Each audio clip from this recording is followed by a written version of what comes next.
Жаңағы дәрігерлер айтып жатыр лекцияларында да. Адамның денесінде бүйрек деген не бар? Орган бар. Мүше. Дейміз ба? Сол бүйректің қызметі мынау екен дейді. Бүйректің қызметі адам денесі постоянно қанша температура? Қанша градус? 36.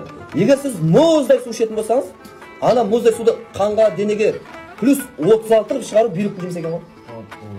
Сонда ол ана мұздай су ішкен кезде ана плюс 36 қылам деп 2 рет 3 рет жұмыс істейді екен ғой. Сөйте дегенде бір күні бүйрек бірден не болады екен?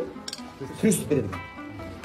Бүйректің приступ беретіні табаннан өте қатты су өткеннен болады. Су өткеннен болады аяқтан. Екінші мұздай су ішкеннен болады жігіттер. Ішесіздер ме, ішмейсіздер ме, ол сіздердің жұмыстарыңыз. Ал имамның жұмысы не екен? Мұсылманның жұмысы, имамның жұмысы халыққа бір ауыз ескерту. Бүйректің жұмысы. Мен соңғы кезде байқап отырмын. Бала тойып жатқан әйелдер приступ беріп жатыр бүйректен. Сап-сау жүрген кеше бір жерде бір жас баланың бүйрек приступ деп, енді қазір соңынан жұмыс істеп жатыр. Сұрастырсақ, мұздай суды аямай ішкен бала. Галиласы бар, басқасы бар. Ал енді Галилаға ерекше кола мен Галилаға бөліп келейін.